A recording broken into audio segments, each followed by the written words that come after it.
Welcome back to Sailing El Haleo! This week we pick up exactly where we left off last week, which was anchoring just outside of Camp Lejeune, where we were treated to an air show that night. From there we continued on down the coast of North Carolina, so let's go ahead and get right into it. Grab a drink, climb aboard, and let's get going!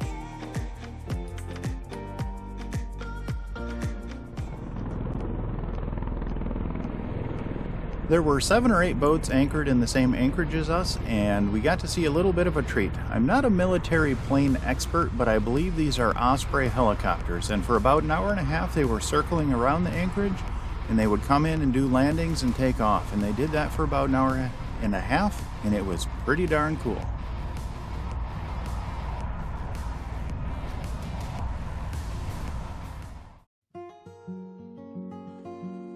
As soon as we anchored and before a lot of the other boats arrived, I got out the drone to take a look around, and quite frankly, I was surprised you could even fly the drone here given the close proximity to Camp Lejeune.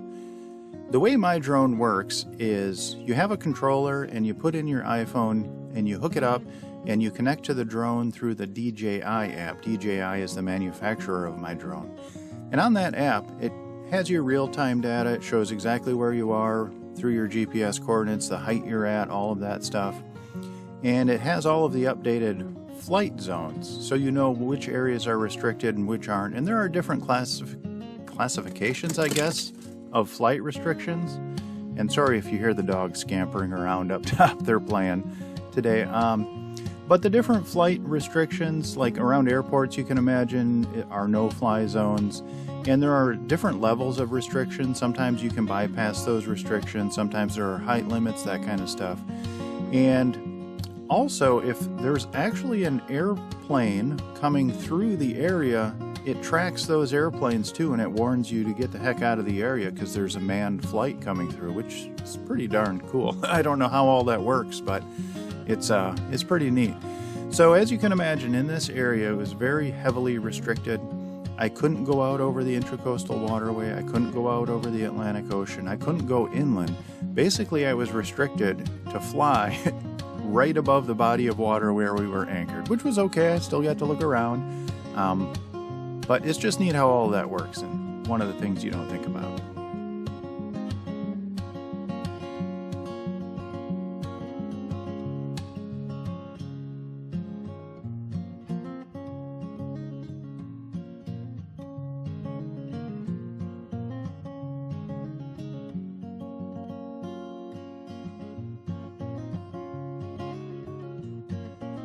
The next morning we got up before sunrise as we had a long trip down to Wrightsville Beach. Once we got underway, we were treated to a beautiful sunrise and a gorgeous morning.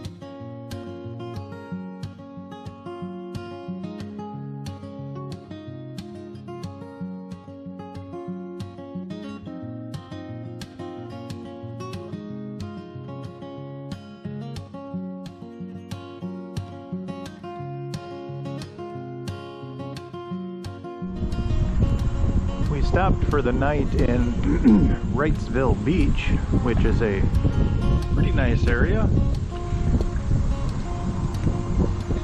Sorry if the wind generator's making a bunch of noise, but it's good that we're harvesting some power. So there's this thin strip of land right here with these houses on it, and then the Atlantic is just on the other side. Down here is the inlet, so you can either go out to the ocean or back to the ICW. So in the morning we'll head out. Pretty nice area though. I wish I could fly the drone, but it's a little windy out and I don't want to lose her, so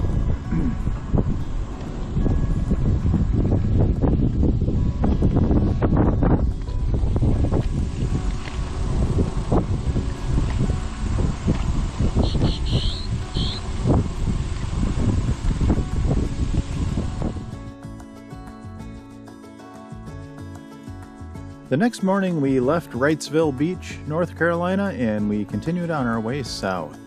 I actually took a couple of days off of filming at this point. Some days I'm just not in the mood to set up the cameras and do all that jazz. It's not like it's a huge pain in the butt, but still, I don't know, I'm just not up for it every day. So it's nice it sounds weird, but sometimes it feels like you're a little more in tune with your surroundings. You're not,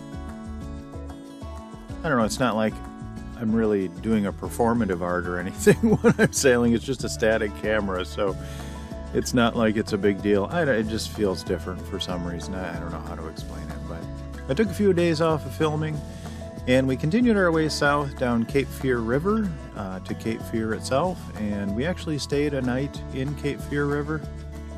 We were tucked behind a little island and had a good windbreak there, and it worked out well. And the next day we continued on down, and we were crawling our way towards the border with South Carolina.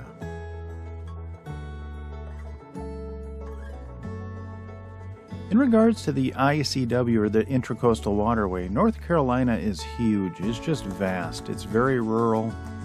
A huge part of the Intracoastal Waterway goes inland, it comes back outland, and then it finally hits the coast around Beaufort. And there's a market switch right around there. The Intracoastal Waterway up till that point had been very rural. You'd come across little towns, every now and again there would be a little community on the waterfront, but it was very rural, it was very isolated, and it was very peaceful. And once I got down to Beaufort and then going forward, and especially once we hit South Carolina, it was just constant houses all along the ICW, and it was just a very different change. And it took me a little bit by surprise, I have to admit. I guess I thought of the Intracoastal Waterway as kind of like a 6-lane highway. No one builds around a highway, but I mean, obviously water is different, and this is all right along the coast, so it makes sense that there was just tons of houses. I was a little shocked. I guess I don't know why I didn't expect that. I guess I just thought it'd be a little more rural all the way down to Florida and beyond. So a little naivete there, but yeah, there was a drastic change once we got to Beaufort. As we crossed into South Carolina, we were nearing North Myrtle Beach, and unfortunately it was time for us to stop at a marina. I hate stopping at marinas. I'm just not that good at steering the boat in tight spaces, especially with strong currents, and it always makes me really, really nervous. Anchoring is easy. You just pull up in the middle of a 300-foot area, you drop your anchor, set it, life is good. But pulling into a marina is a little more nerve-wracking. But we had to for several reasons. Every 100 hours I have to change my engine oil, and I'm quite comfortable doing that at anchor. Every 250 hours I have to change my transmission oil, and again I can do that at anchor, no problem. But once every 500 hours, both of them line up. So I have to change my engine oil and my transmission oil. And also, by that point, the battery bank had gotten down to about 25%, and I really didn't want to push it, since our engine relies on it to run. I didn't want to push it much lower than that. So everything lined up. It was a good time to go into a marina, do all of the maintenance that I needed to do. We had about, I think at that point it had been maybe 3.5 weeks since we had left Blackbeard's Cove in Belhaven.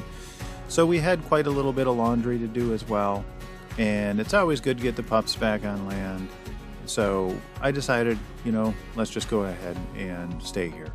The marina we stayed at was, I'm having a brain fart. This is thrilling.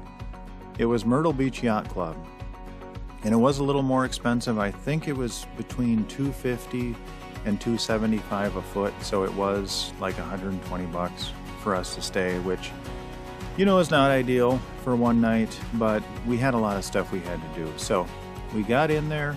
First thing I always do is plug in.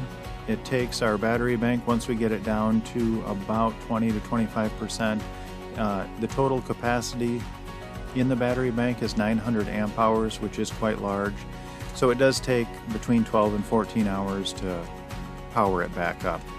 And I always plug everything in. I've got rechargeable batteries for the drones, for the GoPros, I've got a couple of lights and a shop vac. So I plug everything in at that point to recharge every battery I've got while we're in the marina. And hopefully we won't have to rely on that for power. As we're getting further south, we are getting more sunlight, and the days are getting longer just by us traveling south, the days are getting longer, but also at this point, it was before the 21st. The shortest day of the year was December 21st, so the days technically were still getting shorter, but because we were making pretty big strides south, the days for us were actually getting longer, so that helped as well. And once we crossed over the 21st, that was going to be a big help, as the days were getting longer, plus us traveling south made the days longer. So, long explanation to get there, but we had a lot of stuff to do, so plugged in the power. Next thing I did was took the dogs for a walk. They just go nuts whenever we get anywhere near shore.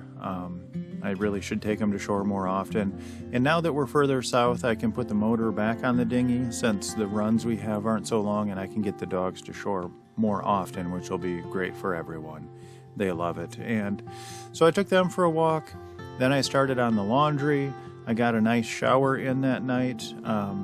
Showering on the boat, you always try and do everything very economically. I don't think I've discussed this before, but when I shower, I actually have little pint water bottles, and if I put them up by the outlet for the diesel heater, they actually heat up really hot. So on the days when I don't wash my hair, I wash my hair every third day, and I take a shower every day. So I'll fill up 2 of the pint bottles, and they'll get piping hot, like way too hot, you could never use them, and I'll dilute them down with another pint. So I have 3 pints of water, which I know sounds like not much, and it really is not much. But when you're doing like, I guess the only incorrect term I've heard of it is a horse bath. You have a rag and you just soap up and, clean up and then rinse off. It really doesn't take that much water. So I can do that with about 3 pints of water every day. And then when I wash my hair, I double it to 6. So yeah, I can get by with consuming very little water when we're actually underway. And I don't know how I got off on that tangent, but it was nice to take a full shower at the marina. They had great isolated stalls. Some marinas it's real tricky for me, especially, but yeah, this was set up great. Personal, yeah, changing room, showers, everything. It was awesome. It was a really nice marina. I had no problems with it. And there was a McDonald's about a half mile down the road, and I hate McDonald's food, but I hadn't eaten any like nasty food or fast food or greasy food or pub food or anything since I left Delaware. So I said screw it. I went down to McDonald's. I got us a sack of cheeseburgers, and the pups and we all had some cheeseburgers, so that was a nice little treat. Because of all the stuff I had to do, we didn't have time to Uber over to a grocery store or anything like that. It was pretty tight to get everything done. We were up until late into the night. I don't think I got to bed until after midnight, doing everything, changing all the oils, disposing of all the oils, doing all the laundry, showering, walking the dogs 3 times. Marina days are not relaxing. If you stay in a marina every day, it could be great. You could go and do sightseeing and do all of that stuff. But for us, marina days are business days, and we have to get a lot done while we're there because we just can't afford to stay there as often as... I wouldn't even want to stay there more often. I just like being at anchor. I don't know if that's in a personality flaw or something. I enjoy being at anchor. So anyway, we stopped at North Myrtle Beach for the night, and we had a productive stay at a marina.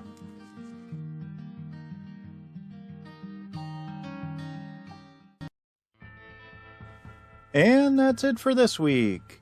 I would love to give a massive shout out to our Patreon crew. Without your guys' support, I wouldn't make these videos, so thank you so very much. You'll never know how much your support means to me. And my Patreon crew is Joan and Juddy Judnick, Edwin Sauter, Val and Chris Alcorn, Denise and Eli Sackett, Joan and Jim Linbow, Sherry Erickson, Deb Shaw, and Matthew Spotton. Thank you guys so very much. It really means the world to me. If you are interested in joining our Patreon crew, there is a link in the description down below, and that will send you to our Patreon page where you can sign up. And that'll give you access to behind-the-scenes videos, up-to-date live posts, usually The videos run between 4 and 6 weeks behind, so you get live, current tracking where I'm at and that kind of stuff. So if you would like to sign up and help support the channel, that would be awesome. If you do like our videos, please like, comment, and subscribe. That helps us out as well. Alrighty, we'll see you next week.